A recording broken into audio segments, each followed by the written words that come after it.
हरिः ॐ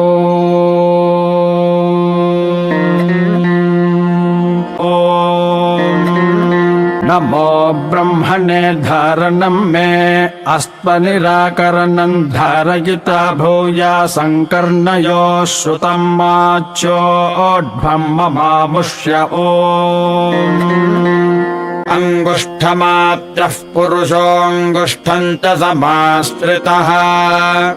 ईशः सर्वस्य जगतः प्रभुः प्रीणाति विश्वभुग्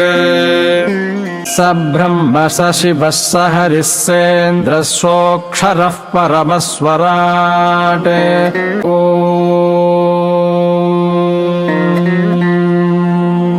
यस्मिन्निदगुं सञ्च विचैति सर्वं यस्मिन् देवा अधिविश्वे निषेदुः तदेव भूतं तदुभौ यमा इदं तदक्षरे परमे व्योमन् येनावृतं कञ्च दिवं महीं च येनादित्यस्तपति तेजसा भ्राजसा च यमन्तः समुद्रे कवयो वयन्ति यदक्षरे परमे प्रजाः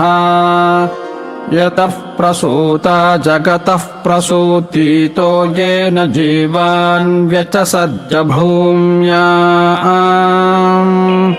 यदोषधीभिः पुरुषान् पशुभिश्च विवेश भूतानि चराचराणि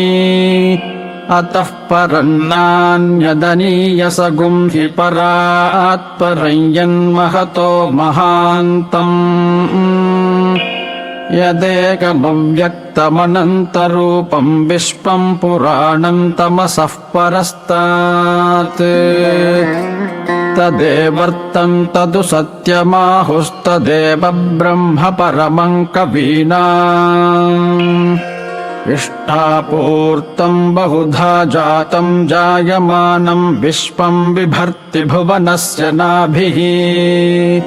तदेवाग्निस्तद्वायुस्तत्सूर्यस्तदु चन्द्रमाः तदेव शुक्रममृतं तद्ब्रह्म तदापः स प्रजापतिः यो देवानां प्रथमं पुरस्ताद्विश्वाधियो रुद्रो महर्षिः हिरण्यगर्भं पश्यत जायमानगुं स नो देवः शुभया स्मृत्या संयुनक्तु यस्मात् परं नापरमस्ति किञ्चित् यस्मान्नानीयो न ज्यायोऽस्ति कश्चित् वृक्ष इव स्तब्धो दिवि तिष्ठत्येकस्तेनेदं पूर्णं पुरुषेण सर्वम् न कर्मणा न प्रजया धनेन त्यागेनैके अमृतत्वमानशुः परेण नाकन्निहितं गुहायां विभ्राजते तद्यतयो विशन्ति वेदान्तविज्ञानसुनिश्चितार्थाः सन्न्यासयोगाद्यतयः शुद्धसत्त्वाः ते ब्रह्मलोके तु परान्तकाले परामृतात् परिमुच्यन्ति सर्वे दह्रं विपापं परमेश्मभूतं यत्पुण्डरीकं पुरमध्यसग्रस्थम् तत्रापि दह्रं गगनं विशोकस्तस्मिन् यदन्तस्तदुपासितव्यम् यो वेदादौ स्वरः प्रोक्तो वेदान्ते च प्रतिष्ठितः तस्य प्रकृतिलीनस्य यः परः स महेश्वरः ॐ तद्ब्रह्मा ॐ तद्वायुः ॐ तदात्मा ॐ तत्सत्यम् ॐ तत्सर्वम् ॐ तत्पुरोर्नमः अन्तश्चरति भूतेषु गुहायां विश्वमूर्तिषु त्वं यज्ञस्त्वं वषत्कारस्त्वमिन्द्रस्त्वगुं रुद्रस्त्वं विष्णुस्त्वं ब्रह्मत्वं प्रजापतिः त्वम् तदाप आपो ज्योतिरसोऽमृतम् ब्रह्म भूर्भुवस्सु वरो ओमित्येकाक्षरम् ब्रह्मा अग्निर्देवता ब्रह्म इत्यार्षम् गायत्रम् छन्दम् परमात्मम् स्वरूपम् सायुज्यम् विनियोगम् ॐ भोः ॐ भुवः ॐ सुवः ॐ महः ॐ जनः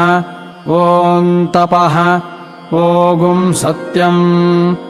ॐ तत्सवितुर्वरेण्यम् भर्गो देवस्य धीमहि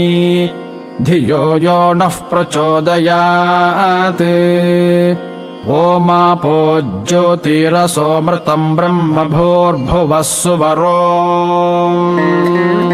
प्राणे त्वमसि सन्धाता ब्रह्मन् त्वमसि विश्वधृत्तेजोदास्त्वमस्यग्निरसि वर्चोदास्त्वमसि सूर्यस्य द्युम्नोदास्त्वमसि चन्द्रमस उपयाम गृहीतोऽसि ब्रह्मणे त्वामघस ओमित्यात्मानं युञ्जीतैतद्वै महोपनिषदम् देवानाम् गुह्यम् यदेवम् वेद ब्रह्मणो महिमानमाप्नोति तस्मात् ब्रह्मणो महिमानमित्युपनिषत् ॐ हरिः